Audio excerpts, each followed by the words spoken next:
the Revisionary Podcast with your host, Juan Carlos. The Revisionary Podcast. Hello, and welcome to another episode of the Revisionary Podcast. And as always, I'm your host, Juan Carlos. So first and foremost, I want to make it more of a point because I don't do this enough. It's been pointed out to me or brought to my attention that I constantly call you, the listeners, revisionaries at the end of an episode, but I never do it at any other point throughout the entire podcast. So here it is. I want to say thank you to all the revisionaries, to all of you for listening. If this is your first time listening and you are about to become a revisionary, first and foremost, welcome. But the way this podcast works is I bring on guests, usually comedians, who tell a nonfiction story about their lives in which they wish things had gone a little bit differently. Afterwards, I give them an opportunity to tell the same exact story, except this time they can change any facts or details that they'd like about the story. So, pretty simple enough. It's been pretty great. Just a few announcements. For those of you guys who don't know or who don't follow us on social media or don't follow me specifically on social media, I had an opportunity to be part of a really cool project called PN and Friends. I actually acted, so I did a little acting. Why don't you guys watch it and tell me how you think I did? I was going to tell you how I did, but you tell me how I did. I got to play the part of a guy named Juan Carlos. It's episode 21 called Phase 3, PN and Friends. I think you can find it on YouTube, but it's all over the place. Check it out and let me know what you guys think. So it was pretty cool to be part of a project like that. And the guy who puts it together is Todd Montesi, who, as you guys know, was a guest on, I believe, episode 5 of this podcast. So it was pretty amazing having an opportunity to work with him. So that was really cool. And this week, we actually have the one and only Ashley Gutermuth joining us on the Revisionary Podcast. I actually met Ashley because of a few recommendations from people out on the West Coast, out in the Pacific Northwest. They're like, yeah, you got to talk to her. You got to see her perform. And like, you know, I'm really excited for this call because everyone seems to speak very, very highly about her. Apparently she's like this wonderful human, and I'm excited to see it firsthand because, you know, no one I've spoken to has had a bad word to say about her. Everyone just harps on how amazing of a human being she is. So without further ado, let's go ahead and see if we can get Ashley on the line. Hi, Ashley. How are you? I'm doing great. Thank you so much for having me. This is wonderful. No, it's my pleasure. My pleasure. So what have you been up to? Well, what have I been up to? Every day I run and I pick up other people's garbage. That's been something that I've been up to for the past 200 plus days. That's exciting. How did that get started? That got started. It started almost 6 years ago when I started running every day. There's a group called the Run Streakers International. And it's a group of people that said, we want to obsess about running. And you have to run at least a mile every day for a whole year without missing a year. And then at the end of the year, you can be in the club. So I started doing that 5.5 years ago. And then this year, I got into a nasty car accident, which, it was bad. My car spun around on the highway and got totaled.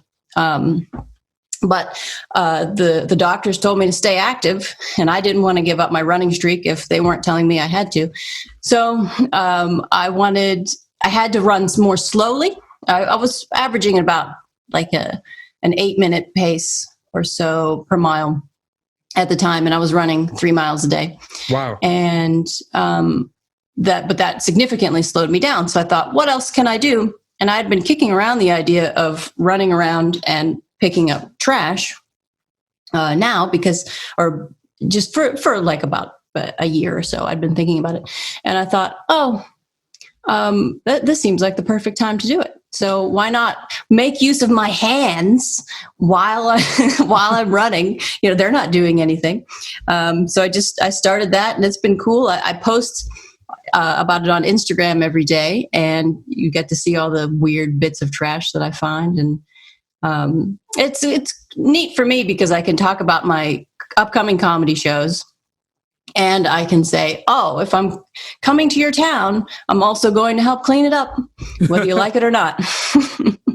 Where's the weirdest place that you've had a chance to run and like do this?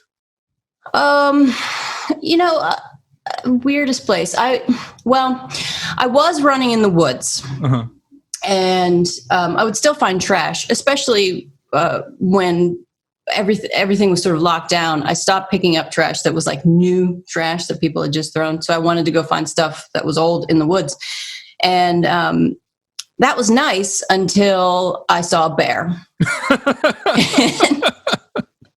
And here's what my dumb face did. It went, "Oh, a bear. I'm going to take a picture." No. I know. You don't know what you're going to do. You don't know how dumb you are until you're in that moment. So, fortunately, the bear ran away, which, like, much more quickly. They're very nimble. It took off, but I got a cute picture of it. And once I'd gotten the picture, I thought, that was dumb. But apparently you're supposed to run with bells. In bear country, you run with bells, I guess, so the bears can know you're coming. I don't know. Really? Yeah, it's so they can know you're coming and they'll leave. But surely, eventually, they'll know you're coming and think, "Oh, there's dinner." Right. That was my thought too. So, I don't know. I just stopped running in the woods. Maybe in the wintertime, they'll be too sleepy to chase me. So, wow. Okay. I'm impressed. First off, I am not a runner. I wish I was a runner. People say, being a runner is easy. You just start running. And I'm like, how?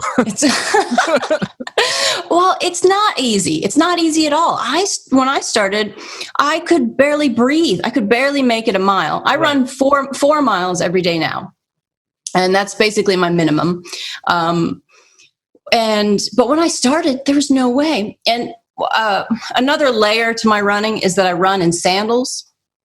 Okay. Why? Yeah, it's just a way to make things seem a little bit more bananas than they have to be. I have to make it harder.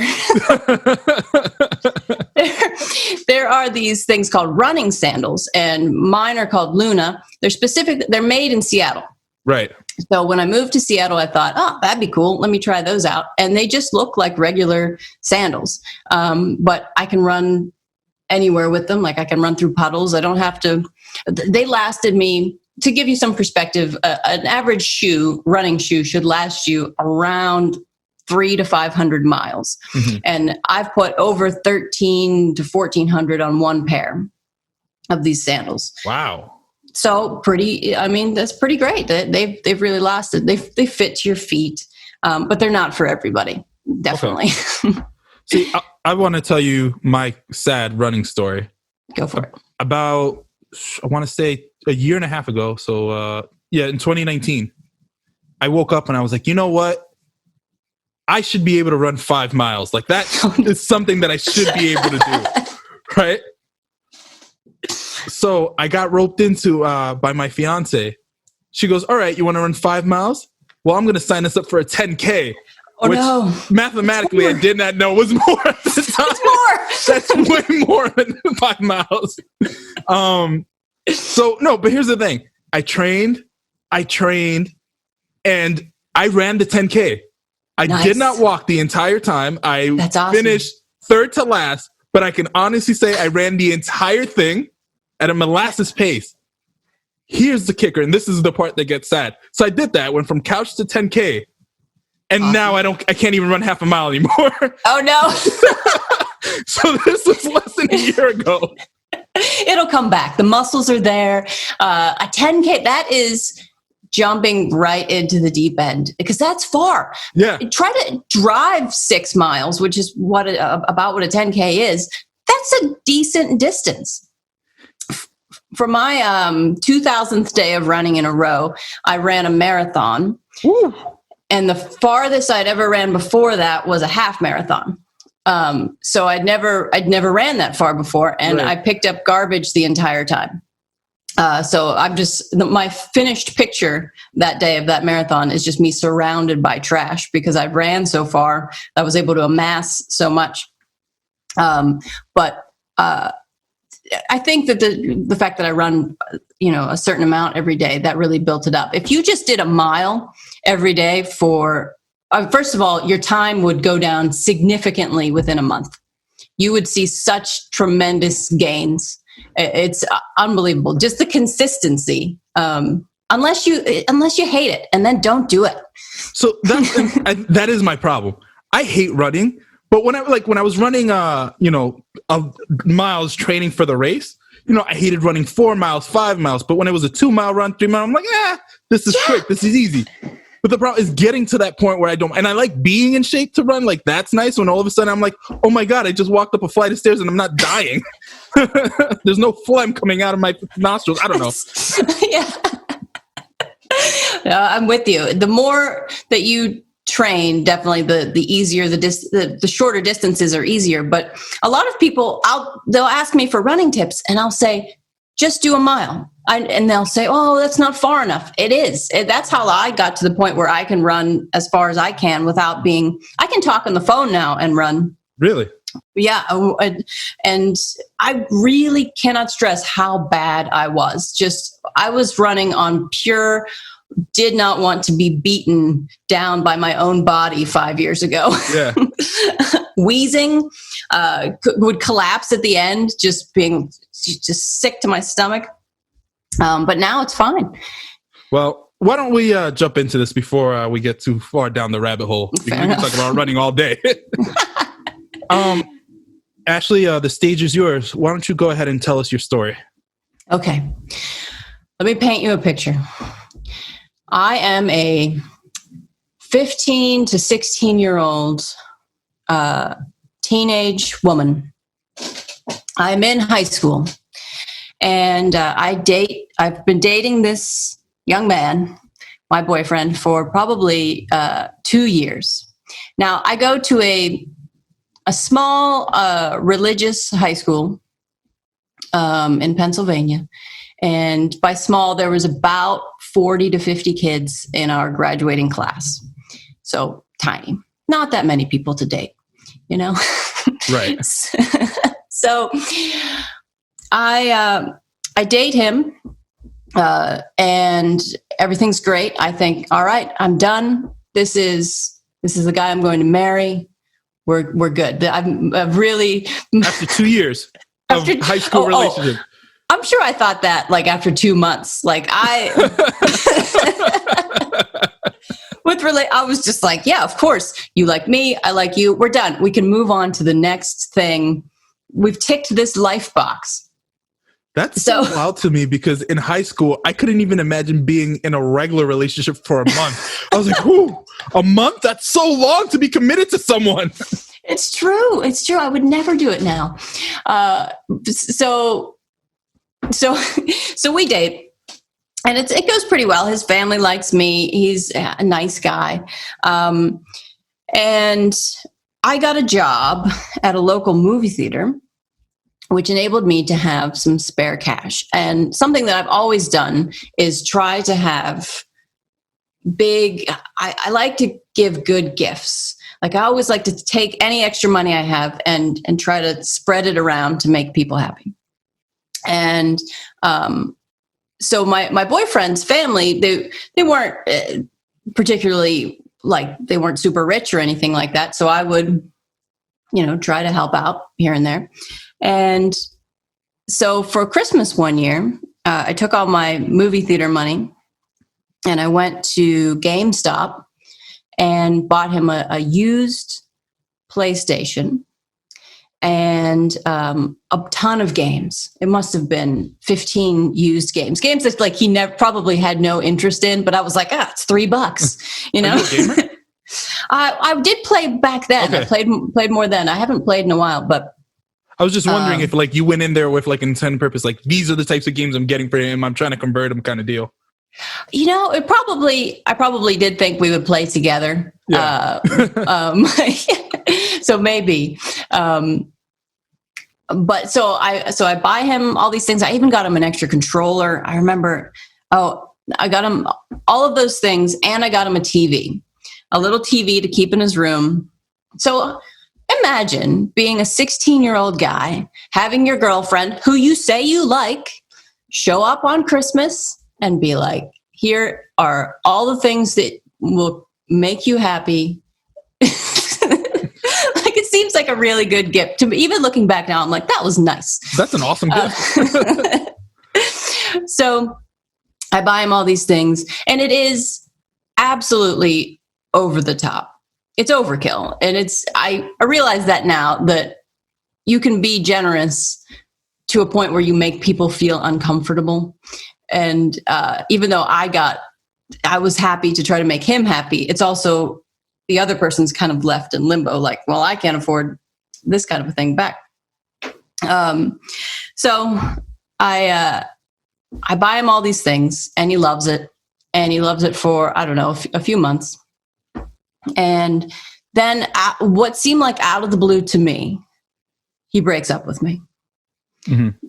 Absolutely shattered me. I completely believed we were well on the track to marriage, whatever that meant. Is that the norm where you grew up? No, I don't think so. I think I just always, my whole life, I never really wanted children, but right. I always wanted like a partner. And I liked the idea of having somebody that you could completely trust with everything. And I thought it was great to get that knocked out in high school. Awesome. And I had transferred to this religious high school from a public middle school where some people were bullying me. I had one group of people bullying me because they thought I was gay, and another group that thought that I was trying to steal their boyfriend. So it was a real mix. If only they could talk. So I when I switched to that school, I was pretty happy to finally get a boyfriend.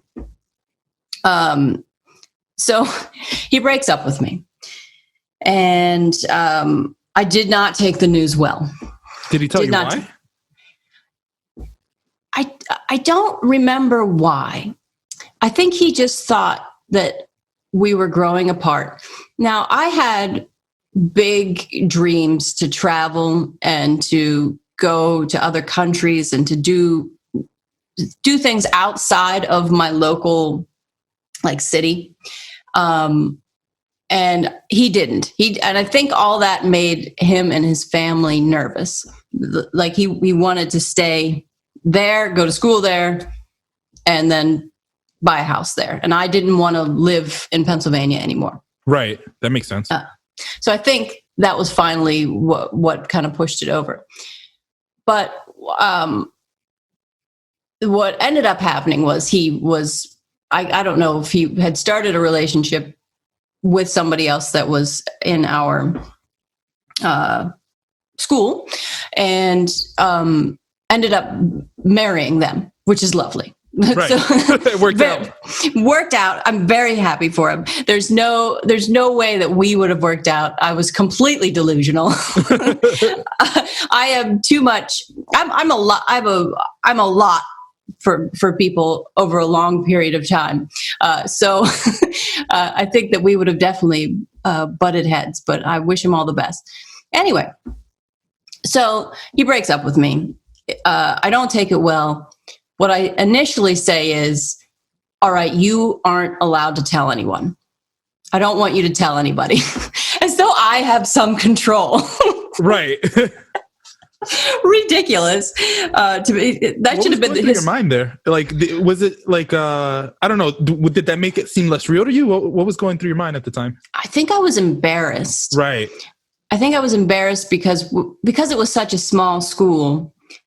Everybody sort of knew us as like, oh, okay, they're together. They're going to be together. That's just the way it is. And the idea that he was breaking up with me, and it just seemed so, I think that's what it was. I think I was embarrassed, or I felt like I was failing in some way, and I needed to rein in the control in whatever way I could. So yeah, I think that's what it was. But when he called, I said, okay, well, you can't, I don't want you to tell anybody, and for at least a month. So not only did I say you can't do something, I also gave a timeline. Right. I didn't say you couldn't do it forever, but we're at least going to do this. So I say that, and he agrees for whatever reason. He must have been a nice guy. It's like, Clearly. fine. You're crazy. Okay. So that I started to stew about it a little bit, and I realized, because I spent a ton of money on this guy not that long ago, and then he's going to break up with me. Like, what? And I think I was just trying to think, how do I'm hurting. How do I make him hurt too? Oh, I know. I'll take back what he loves the most, the PlayStation. So I call him or I text him and I say, hey, you're breaking up with me, and contingent upon our relationship, which you didn't know, was that I need you to give me back the television. I need you to give me back all the games, and I need the PlayStation back. And for whatever reason, I thought that was a reasonable thing to do. Right. I mean, it's not unreasonable. I was just hurt, Right. And I thought, well, if I tell him he's got to give that back, maybe he'll change his mind. Uh-huh. So he agrees to that as well. But he, at the point that he broke up with me, he stopped talking to me or even looking at me. Which again, very small school, hard to do.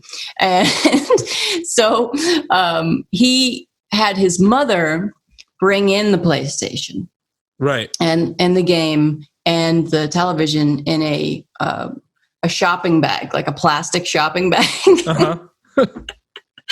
And she met me out by the bus at school and was kind of like, here you go. Here you go, you monster.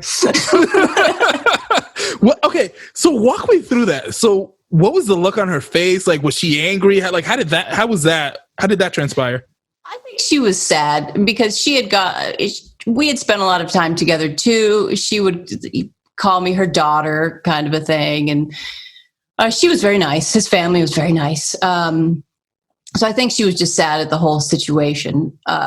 And that we had broken up, but and it was just so incredibly awkward. And the end of the school day, everybody's leaving out one door. So everybody that I know is watching me talk to this grown woman and being like, yeah, give me back my stuff.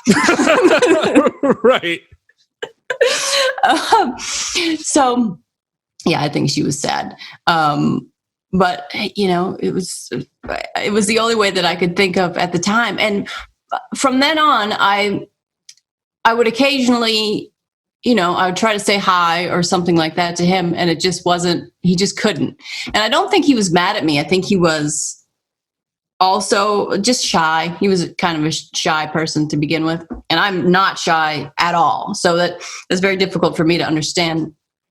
And so I don't think he was mad or anything like that, but it was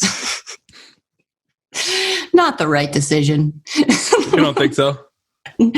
I don't think so. I feel bad about it now. It's been forever. Right. Yeah, I feel bad about it now. And I just, it taught me some things. It taught me to really understand that when you give someone a gift, that's theirs. Right. That's not, I had no ownership over it now. Over it, once it's been a gift that has been given, it belongs to them. If they choose to burn it or give it away, that's up to them. So what did you do with it after you received it? Like, did you play with it? Because that's equally as weird. I sold it. I sold it for, I sold the television to my other friend who gave me some money and a snare drum. Oh, nice. Yeah, that was pretty cool. And I remember on the check, either I asked or she insisted to write on the memo portion, that it was for a massage. Classic high school hijink. Yeah, just ridiculous. Like this 16-year-old that's buying $20 massages. Yeah. So I don't know. I definitely wouldn't do it now, and I don't have any. I have thought since about contacting him and being like, "Let me buy you a PlayStation." Right. Let me I want to make this right. But a couple of years after I think I graduated high school, I was on AOL Instant Messenger, the back, yeah. And I remember apologizing to him, and he lit up, and I thought, you know what, I'm going to say I'm sorry right now, and I did. But he still was super awkward about it, like shy, I guess is a better way to say it. And so I just kind of backed off. I was like, maybe he just wants to let it be, and right. I'm trying to make this better for myself. But yeah, I haven't contacted him since. But I just thought, man, I wish I could make it better by just buying him and his family a PlayStation. Well, maybe he'll listen to this podcast and go, "That's me," That's and like me. He'll understand, that you really do feel bad about this. I do. I feel bad about the whole thing because he was right. There's no way that we would have been a good long-term viable option. It's also ridiculous to think you're going to, in most cases, marry somebody that from high school. And I didn't want to stay in Pennsylvania, and he did. So that makes sense. Well, I think some of that is environmental, right? Yeah. In your case, you wanted out, and I think that was really what made it difficult. But for a lot of people, that works out. People who grow up in smaller towns, people who just want to stay in the same town where they grew up. There's nothing wrong with that. That's just a different life choice, a different perspective. Yeah. And for a lot of those people, they have long marriages, and good for them. I'm happy. It wasn't for me, Yeah. But I also grew up in a massive city, so there's that. Yeah, I think whatever you want to do is absolutely fabulous. But I think he made the right call. He threw in the towel. Yeah. He was a big sports fan, and I grew up in Pittsburgh, which is a really big sports town. Love Pittsburgh. And Steelers, you have, when you're born in Pittsburgh, you have to like the Steelers, whether you want to or not. And so I wasn't as into sports as he was. Are you a Ravens fan? No, yeah, you can't be that. My God, they never let me back in Pittsburgh. It's like saying you like Cleveland Browns, right? They would not tolerate that. They'd stop you at the border of Pennsylvania. But he was really into that, and I was really into British comedy, and football and British comedy don't usually mix. I mean, clearly you haven't seen Crystal Palace play, but oh well, there you go, different type. It's a joke. I don't even, look. If you're a Crystal Palace fan out there, I don't even know if they're good or bad. It just, they just not, on the same as Man City or Man United. That's all this was. You picked Crystal City instead of like Arsenal or like. Well, those are top tier teams. Look, I'm gonna get a lot of hate mail for this. Okay. So what's interesting to me? It seems to me like you were dating the most mature high school student in the country. It does seem like it, yeah. I mean, there were ups and downs, but I was probably the more troublesome one of the relationship because I don't let things go very easily, and he seemed to be pretty laid back. So, I was the squeaky wheel, I guess. Hold on one second. Let me ask you this. So if you could change anything about your story, what would you change? Which of the facts? What would you do differently? Oh, I'd go back to the day that I got that phone call, and I would say, you know what? You're right. I want you to live your best life. If it's not with me, we can still be friends, and we'll move on. I hope you enjoy the PlayStation. You can keep that. That's yours. You won that. You won that fair and square. And just try to be decent about the whole thing and not controlling and hurt, and just move on with my life. Okay. And so how do you think that would have impacted you today? Like, how would, your life be different if you had dealt with it that way? Well, I obsess about things quite a bit. So I'll roll things around in my brain a lot. And it would be nice to not have that in there as one of those, oh, you're an idiot, Ashley. Why couldn't you just be nice? I try to be nice in general, but when you think about some of like that particular action, I wish that wasn't on my life scorecard. It's funny because I'm the same way. But have you ever felt so guilty that you started an entire podcast to talk about these things to make yourself feel normal? I think that's fair. I'm on board. Well, I get it, and that's like, I'm joking about it, but that's really why I started this podcast, because I feel like we all go through these things. We all have these struggles. We all have these stories, moments where we weren't our best selves. And I wanted to give people a platform to, talk about it, get it off your chest. Because you mentioned something which I've never really said on air, but it is a crucial component of this podcast, right? You can't really bring something like this up and expect to apologize, because at that point you're being a little selfish. You're just trying to alleviate your feelings. And you can't really bring someone back, because if it was especially traumatic for that person, you want to give them the space to have moved past it and not bring them back and bring all those feelings flooding back. So I'm giving you a platform to kind of... I love it. I'm glad I can lay it down now. Air it out. Yeah, right? He might hear this. You don't know. I don't know. I hope if he does, I hope he contacts me, and I hope he says, hey, just send me a $20 GameStop coupon. We'll call it even. So here's the thing. I actually assumed his identity. So if you want to send it to my address. You got it. No, I'm just kidding. No, so that's really fun. Before we wrap this up and I let you go, really quickly, you mentioned a few charities that were near and dear to you. You want to discuss those with us real quickly?